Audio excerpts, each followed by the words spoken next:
오후에 전주에서 재판이 있기 때문입니다. 서울, 지방 가리지 않고 사건이 있는 곳은 어디든지 달려갑니다.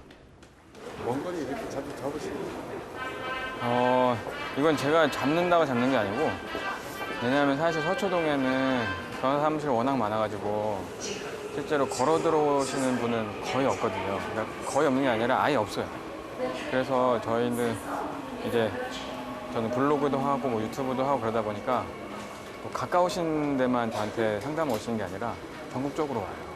네. 그러면은 제가 사건을 뭐 가려받을 처지는 아니기 때문에.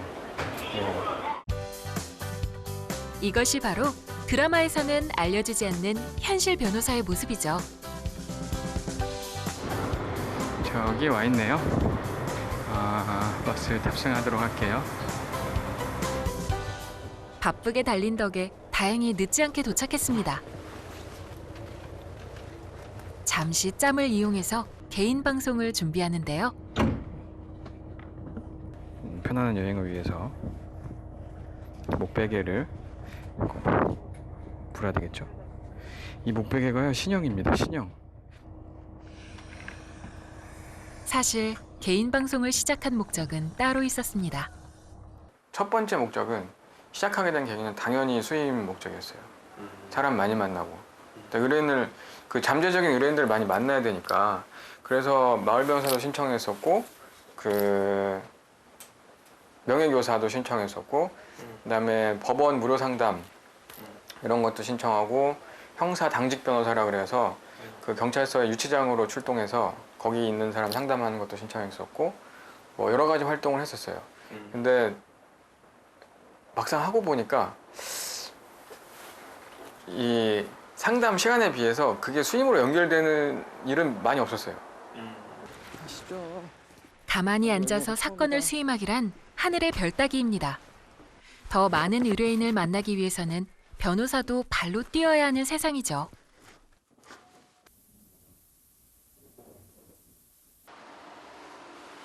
다음 날, 유튜버에서 변호사로 돌아온 홍성민 변호사. 그런데 변호 업무 말고도 신경 써야 할 것이 많습니다. 그중 하나가 바로 광고인데요. 이 법률 광고 시장이 어마어마합니다. 네. 포털 사이트들은 돈을 무지막지하게 벌 거예요. 장난 아니에요. 특히 사건이 요새 들어서 많이 벌어지는 사건, 성추행, 네. 그다음에 이혼, 이쪽은 광고 시장이 매우 치열하고 단가도 높아요. 그래서 이제 그런 유혹이 들죠. 왜냐면 나도 이제 탈탈 털어가지고 광고 확 해가지고, 물론 이제 광고를 한다 그래도 들어오는 보장은 없는 거죠. 그렇지만 그런 식으로 광고를 해볼까? 라는 유혹을 많이 느끼죠. 홍성민 변호사는 큰돈이 들어가는 광고 대신 개인 방송을 선택했습니다. 인풋 대비 기회비용이나 안 그러면 제 이 노력과 결과의 그런 걸 따지자 그러면 형편없어요. 네, 형편없어요. 근데 일단 사람을 많이 만나야 된다는 거에 중점을 두고 있기 때문에 뭐 그런 건 거의 별로 신경 안 쓰고 있습니다. 1906년 1호 변호사 등장 후 100년간 정체돼 있던 변호사 수는 최근 급격히 증가하기 시작했습니다. 2004년 7천여 명이었던 것이 2014년에는 2만 명, 그리고 5년 만에 3만 명을 돌파했습니다. 이와 맞물려 변호사의 수임 건수에도 변화가 생겼습니다. 2011년에는 변호사 한 명당 월 평균 2.8건의 사건을 수임했지만 2018년에는 1.2건으로 반 넘게 줄어들었는데요. 이렇다 보니 변호사의 업무 분야도 다양해지고 있습니다. 3만 번째 변호사 이정민 변호사는 로펌이 아닌 일반 기업의 사내 변호사로 취직했는데요. 만에 계약 업대를 체결하고 있는데 시장 조사 서비스를 이런 용역 업체에 지금 저 계약을 주고 있는데 어떤 내용을 좀 약간 변경할 수 있는지 그 내용들 지금 살펴보고 있거든요. 뭐 수정할 것은 없는지 보겠습니다. 입사한 지 얼마나 되신? 입사한 지 사실 지금 정말 몇 주도 안 됐거든요. 거의 한 달도 안 된 것 같아요. 그리고 12월 중순 때 입사해서 지금 막 아직 일 배우고 있는 중이라. 네네. 계약서 검토와 같은 변호사가 필요한 업무를 주로 담당하고 있습니다. 변호사님 아까 빵모임 수집 절단에서 사업자 등록증이요. 근데 다시 보낸 거 받았는데 근데 똑같이 되어 있더라고요. 어쨌든 개인 사업자라는 거. 네네네. 가운데서. 네네. 그럼 제가 이거 검토한 거 다시 보내드려도 될까요? 네. 이정민 변호사는 처음부터 사내 변호사로만 지원했습니다. 8번의 취업 지원 끝에 지금의 회사에 합격했는데요. 사내 변호사로 진로를 정한 이유는 무엇일까요? 일단 사내 변호사의 가장 큰 장점으로 꼽는 게 이제 워라밸이라고 하는데요. 이제 퇴근 시간 이후 이제 자기만의 자유 시간이 보장된다는 점, 그게 굉장히 다들 손에 꼽는 장점이라고 생각을 하고, 또 이제 각각 그런 기업마다 이렇게 대표하는 산업이 있잖아요. 저 같은 경우 약간 식품 유통 분야인데, 그래서 그에 대해서 직접적으로 경험할 수 있는지가 관건인 것 같거든요. 네. 변호사 수의 증가와 워라밸을 추구하는 업무 환경의 변화. 이는 송사로 대표되던 변호사의 업무 영역을 더 세분화되고 특화된 쪽으로 확장시키고 있습니다. 저희 같은 경우는 2년 전부터 좀 더 그 사내 변호사를 좀 확대를 해 나가고 있는 어떤 그런 상황이라고 볼 수 있습니다. 저희가 사업을 여러 가지 하다 보니까 여러 가지 그 잠재되어 있는 리스크들이 좀 많습니다. 그래서 기존에 있는 그 인력만 가지고 그런 리스크를 커버하기는 어렵기 때문에 그 전문가들 계속 영입을 해야 되는 어떤 그런 그 니즈도 좀 있었습니다. 로스쿨이 들어오기 전에는 이제 그 변호사를 사내 변호사 영입하기가 쉽지는 않았었거든요. 이제 그 로스쿨 제도 생기면서 그 사내 변호사들이 그 좀 진입을 하기 시작했던 그런 그 공급 측면에서 보면 그런 면도 있었고요. 변호사의 공급과 수요가 맞물리면서 변호사의 역할도 달라지고 있는 겁니다. 회사원에 가깝다고 보시는지 아니면 전문직에 가깝다고 보시는지 그게 좀 궁금합니다. 일단 회사에 소속이 되어 있으니까 회사원인 건 맞거든요. 하지만 회사원이돼 대신 자기만의 약간 전문성을 가지고 있어서 그런 특수한 약간 회사원이라고 생각을 하면 되지 않을까. 네. 지난 1월 실시된 2020년 제9회 변호사 시험에는 3,592명이 지원했습니다. 5일 동안 단 하루만 쉬고 매일 8시간씩 시험을 보는데요. 크고 많은 법률책을 캐리어에 담아오는 모습은 변호사 시험에서만 볼 수 있는 진풍경입니다. 로스쿨 교육기간 3년, 그리고 시험 준비 기간까지. 변호사가 되기 위해 길고 힘든 시간을 거쳐 이 자리에 왔습니다. 시험장을 찾은 가족들도 간절한 마음으로 합격을 기원합니다. 그동안에 사법시험 폐지, 또 다시 로스쿨 진학, 또 변호사 시험 참 만만치 않은 길을 걸어오면서 그만두게 하고 싶은데 본인의 의지를 꺾을 수는 없었고 또 좌절과 여러 가지 시련 속에서도 가는 길 돌아갈 수는 없다고 하는데 참 안타까움도 많았고 참 어려운 길이고 험난합니다. 참 어려워요. 아이가 가장 중요한 시험이기 때문에 잘 준비한 거 잘 풀어서 좋은 결과가 나와서 아이의 앞길이 잘 열렸으면 좋겠습니다.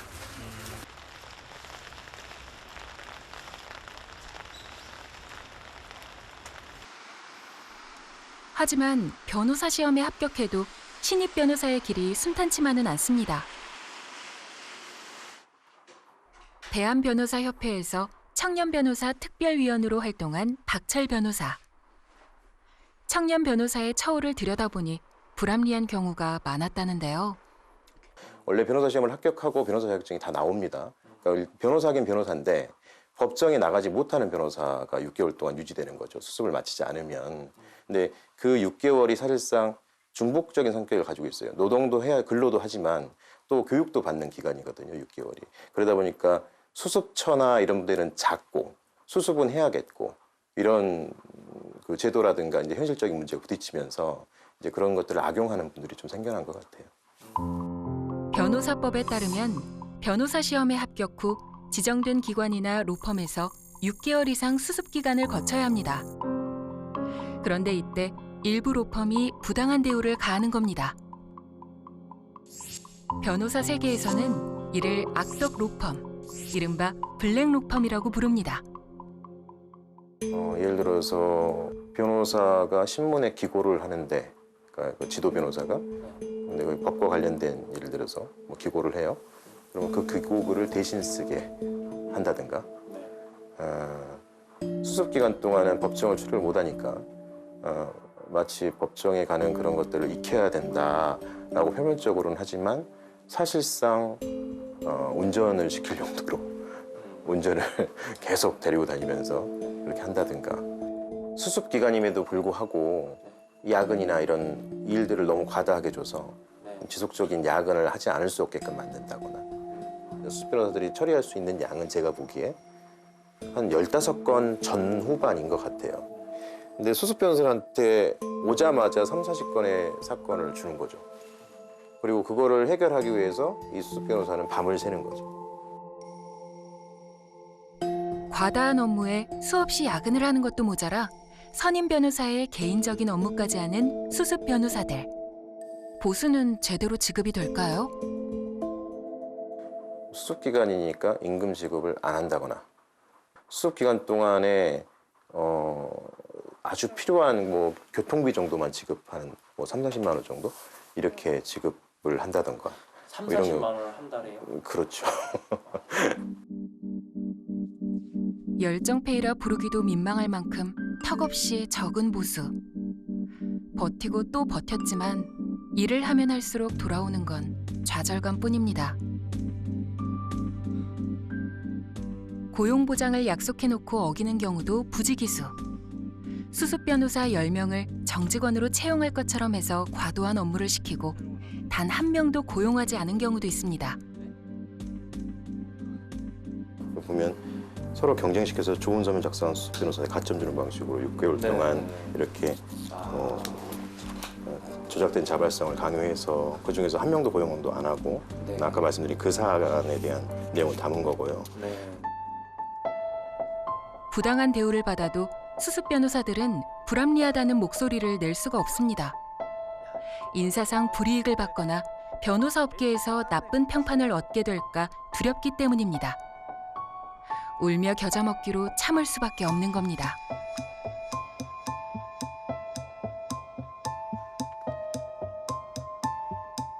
그 변호사 사회에 어두운 단면들이 있죠. 근데 그거는 꼭 변호사들만의 문제는 아닌 것 같아요. 그 아픔들이 결국 살펴보면 대한민국 청년들이 겪는 아픔하고 거의 유사해요. 그런 문제들이 발생했을 때 숨기고 쉬쉬하기보다는 좀 공론화하고 또 같이 힘을 합칠 수 있는 사람들끼리 연대하고 이렇게 해서 그거를 전반적으로 양성화시켜서 이렇게 바꾸는 노력을 해야 되지 않을까, 그런 생각 들어요.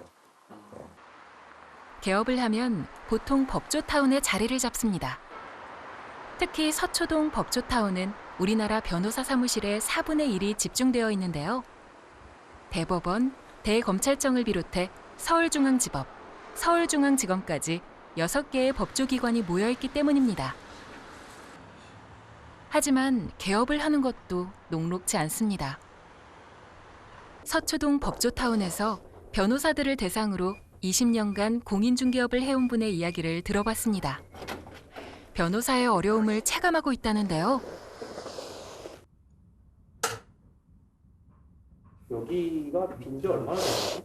한 6, 7개월 이상 비어있는 사무실이에요.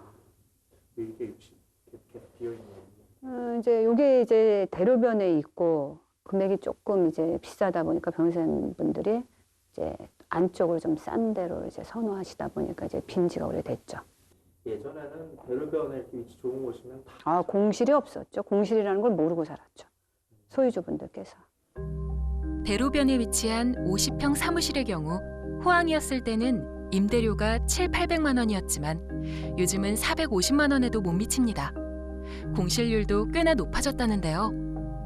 맨 처음에 사무실 이렇게 뭐 30평, 20평 못 얻어요. 왜냐하면 이 월세라든가 사무장님을 쓰시고 사건은 없으니까 이거를 못 해요. 그래서 어떻게 되냐면 이제 큰 사무실을 A라는 변호사님이 얻어요. 그리고 별산지라고 사무실을 이렇게 나눠요. 방들을. 거기로 이제 들어가는 거예요. 그러니까 일단 쉐어해서 이제 내시는 건데 금액이 줄죠. 아무것도 인테리어도 본인이 할 필요가 없고 방 하나만 빌려 쓰는 거예요. 금액은 뭐 아주 열악한 건 80부터 뭐 200, 250까지도 있어요. 그러니까 이제 80만 원만 내고 방 하나를 쓰는 거예요. 그럼 이제 어떤 그 법인 상호를 쓰는 경우도 있고 거기서 사업자 등록증을 내 명의로 내셔서 내가 변호사면 따로 내셔서 내 사건만 이렇게 할 수도 있고 그리고 월세만 내는 거예요. 일부만. 실제로 대한변호사협회 취업 게시판에서 별산제 변호사를 구하는 글을 쉽게 볼 수 있는데요. 한 건을 만약에 기준으로 한다고 치면 뭐 330, 뭐 550 부가세 포함해서 이렇게 돈을 받고 한 건을 선임한다고 생각해 보세요. 그러면 나와서 사무소 임대료하고 직원 뭐 임금 그리고 유지비 이런 것들을 생각하면 유지 자체가 안 되고 계속 적자가 되는 거예요. 네, 그러면서 또 영업은 영업대로 다 해야 되는 거잖아요. 기존에 있었던 변호사들의 영업층이 워낙 두텁기 때문에 청년 변호사는 사실 진입할 데가 없거든요. 냉정히 얘기해서. 네, 그러니까 밖에 나와서 그렇게 개업을 한다는 게 언강생심인 거예요. 네, 정말 대단한 배짱과 자신감을 갖고 나오는 사람 아니면 그 자체가 어려운 거죠. 사실상 이제 일반 시민들께서는 거기 기득권층이잖아, 변호사들은. 기득권 돈 많이 벌잖아 라고 생각하지만 이미 그런 시대는 아니라는 거예요, 변호사 사회는. 변호사는 많아졌지만 여전히 그들을 필요로 하는 곳이 있습니다. 백길로 3시간을 달려야 만나는 울릉도. 주민 만여 명이 살아가는 외딴 섬. 4년 전만 해도 변호사의 손길이 미치지 않는 무변촌이었는데요. 고생하십시오. 네. 이제는 사람들의 법률 등대가 돼주는 변호사가 있습니다. 바로 이 사람입니다. 예, 백승 변호사입니다. 예. 저 참 뭐 어떻게 변경 시간이 안 된 것 같은데요. 울릉도 1호 변호사 백승빈 변호사입니다. 백승빈 변호사는 사법시험에 합격한 뒤 연수원을 수료하자마자 울릉도에 왔는데요. 연수원 동기에게 울릉도 주민들의 불편함을 듣게 된 것이 계기가 됐습니다. 여기 있는 분들도 어쨌든 법률적인 곤란을 겪었을 때 재판을 받거나 또는 변호사를 선임해야 되지 않겠습니까? 근데 그런 활동을 위해서는 반드시 육지까지 나가야 되는데 그게 최소 2박 3일이 걸린다는 거예요. 게다가 배가 안 뜨면 못 나가는 거고 또 배가 안 뜨면 못 들어오는 거죠. 단지 변호사를 만나기 위해서 그렇게 시간을 소비하게 된다는 거예요. 그것만 하더라도 제가 그 중간에 있어서 그걸 해결할 수 있으면 그것만이라도 엄청 큰 도움이 될 수 있겠구나 싶어가지고 울릉도에 개업하는 거를 결심하게 됐습니다. 공인중개사 공영수 씨와 사무실을 함께 쓰는데요. 예사님. 예, 영수입니다. 보니까 건물 위에 벽돌집 고개 있던데. 서로가 서로의 가장 큰 고객이기도 합니다. 변호사님 뭐 좀 물어봐도 괜찮을까요? 네. 내가 뭐가 안 닿고. 매도 의뢰를 하신 거거든요. 여기가 자기가 요 토지를 매입을 했는데 요 땅을 이제 다른 사람한테 팔고 싶다. 매입한 게 네. 이걸 과연 길로 인정돼서 이게 건축행위가 가능한 땅인지 아니면 이건 실제로는 길이 아니기 때문에 건축행위가 안 되는 땅인지 그걸 알고 싶어요. 근데 이게 지목이 전이니까 밭대기로 쓰고 있으니까 이걸 도로로 인정할 수 있겠느냐 지금 막 그런 말 아니가. 그렇죠. 옛날 사항이긴 한데. 상담료는 무료. 하지만 늘 성심성의껏 도와줍니다. 비슷한 게 있어가지고. 이게 도로를 지금 사실상의 도로 쓰고 있는데 이 부분은 이어지고 있으니까 네네네. 결국 이것들은 공로에 통하는 도로로 봐준 기라 그거죠. 그럼 흙길도 그게 굳이 포장을 안 해도 어쨌든 사실상으로 쓰고 있습니다. 사실 여기에서는 육지에 비하면 정말 어떤 소송이라는 거는 없다고 보시면 됩니다. 저는 소송이 이르지 않는 다른 법률적인 업무까지도 다 처리하고 있기 때문에 그나마 제가 생각을 유지하고 있긴 한데요. 예, 먹고 사는 데는 지장 없어요. 그렇지만 부자가 될 만큼 그렇게 크게 뭐 많이 벌지도 못하고요. 근데 그 상황에서도 제가 저는 그럭저럭 만족하고 있습니다. 처음부터 쉽지는 않았습니다. 낯선 외지인을 향한 시선이 곱지만은 않았는데요. 외지인이 왜 와서 이거 해집고 다니냐라는. 예, 그런 말 들은 적 있죠. 뭐라고 하세요? 그러면? 네, 참 그렇게 말하시면 저는 변호사이기 때문에 누구든지 법적 조언을 달라고 하는 사람, 조력을 받을 걸린 사람들한테 가가지고 조력해야 될 의무가 있는 거고 프로기 때문에 제가 지금 이렇게 서로 저한테 날을 세우시지만 어찌 보면은 시간이 조금만 달랐으면은 지금 내 눈앞에 계신 당신이 의뢰인이 될 수도 있었습니다. 그렇게 말하는 거죠. 그럼 저 명함 한 장 두고 다음에 찾아주세요 하고. 주민들의 고민을 해결해 나가자 그를 향한 차가운 시선은 점점 따뜻한 시선으로 바뀌었습니다. 그러니까 제가 틀린 말 하는 건 맞는데 계속 주민들의 정이 듬뿍 담긴 독특한 수임료는 울릉도에서만 받을 수 있는 특별 보너스입니다. 저는 좋은 거 있으면 언제 말씀해 주십시오. 네, 일단 저 작성해 볼게요. 네, 감사합니다. 예. 홍합을 받은 적이 있습니다. 홍합. 울릉도산 홍합인데 우리 보통 생각하는 건 쫓겨난 홍합이 작은 홍합이 아니고요. 좀 커요. 울릉도산 홍합은. 맛도 괜찮고. 예, 그거를 그냥 억지로 주고 가신 분이 있었죠.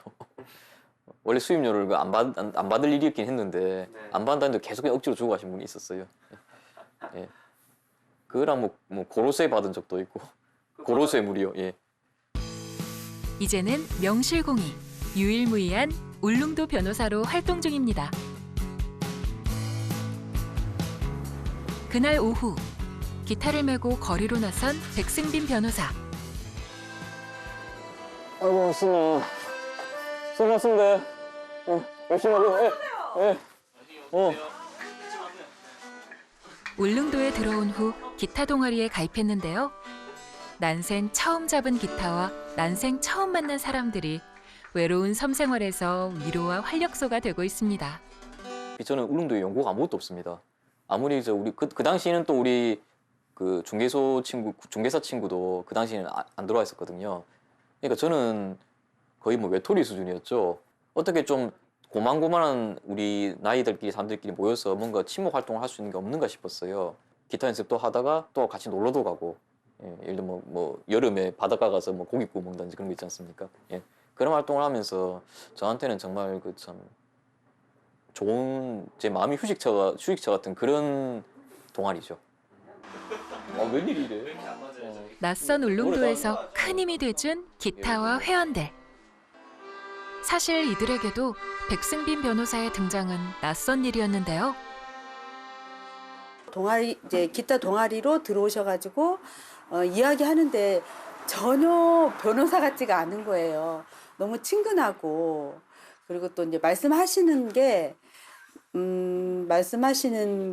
이제 인간적으로 이야기하는 모습이 너무 친근해 보였어요.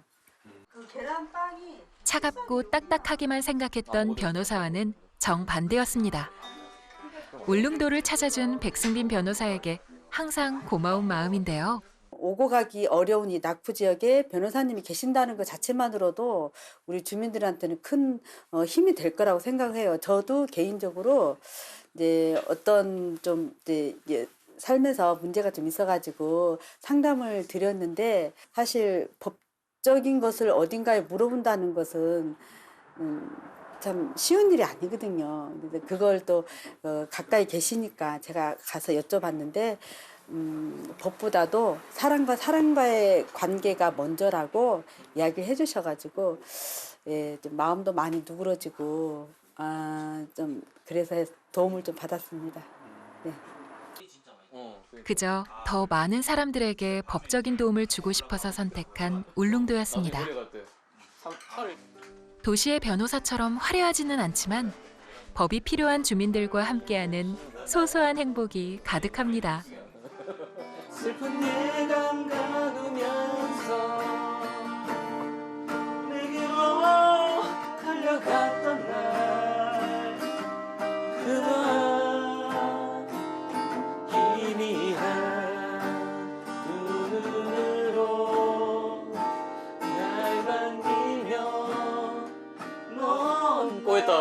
잠깐 이상해.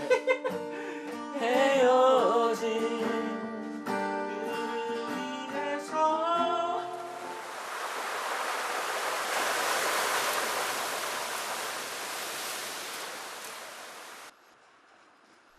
어둑어둑해진 시간. 오늘은 칼퇴를 서두릅니다. 먼저 갈게요. 예. 직장 동료이자 친구이자 동생인 영수 씨와 술 한잔을 기울이며 하루를 마무리합니다. 아 고생했다 오늘. 오늘 벌써 금요일이야? 네. 죽겠네. 시간 진짜 빠르다. 한국도 없는데 나이만. 이건 역시 울릉도에서 누리는 소소한 행복인데요. 형님 한잔 마시면. 주소 안 하나. 그다음에 이제 이거 F 잡으면서 이 C 왔는데 손가락이 내가 이상한 건가 이러면서 달래고 있겠지. 영수 씨가 술자리를 빌어 그동안 하지 못했던 이야기를 풀어놓습니다. 제가 이제 중개업 쪽으로 이제 제가 전문가 쪽으로 일을 하고 있지만 그래도 저도 아직 부족한 게 많잖아요. 저는 이제 책으로만 공부했고 이제 실전으로 많이 부족하니까. 그럼 나도 마찬가지인데요.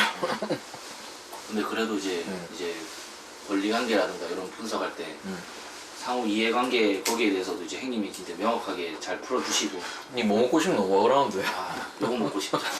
같이 먹으라고. 변호사가 사무실 같이 사무실 하니까. 근데 그래봐야 결국은 이제 사람들이 다 믿어주는 거죠. 저를. 그건 니 보고 들어오지 내 보고 들어온 거 아니다. 그게 없더라고. 제가 도움을 많이 못 드려서 좀 죄송하긴 하죠. 형님 소주 있어요? 소주는 있다. 낙후된 울릉도에 와서 도움을 준 백승빈 변호사에게 항상 죄송하고 고맙다고 말하는 울릉도 주민들. 하지만 백승빈 변호사에게 울릉도행은 그다지 힘든 일이 아니었습니다. 저는 근데 내가 희생하면서 여기 왔다 그런 생각 해본 적이 없습니다. 정말 제가 무엇인가를 많이 버리고 희생하고 포기하면서 그런 인식이 있는 상태에서 왔으면은 뭐 제가 뭐 대단하구나 말도 되겠지만은 저도 여기서 잘 살고 있고 돈을 많이 못 벌어도 뭐 잘 살고 있고 그로 인해서 제 삶으로 인해 다른 사람에 도움을 주고 있으니까 그것도 좋고 그래서 저는 뭐 주변에서 아이고 너 대단하다 이렇게 말씀하시면 되게 쑥스러워요. 그게 내가 큰일을 하고 있는 건 아닌 것 같은데 뭐 좀 미안한 마음도 들고 그렇습니다. 요리 찌저가 요래 이 무치가 하나 사줬어요.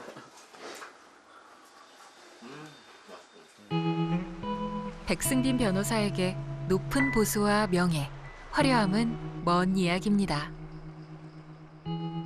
옛날에는 정말 그랬습니다. 옛날에는 제가 듣고 자란 게 명예를 원한다면 판사, 권력을 원한다면 검사, 돈을 원한다면 변호사 이런 식으로 딱 그게 변호사라면 돈이지 잘 살지 이런 인식이 있었는데 근데 설마 지금도 변호사하면 잘 먹고 잘 살 수 있을 거야 라는 그런 생각을 가지고 만약에 변호사가 되는 분이 있으면 그건 제가 말리고 싶어요. 어떤 사람이 변호사가 돼야 될까요? 일단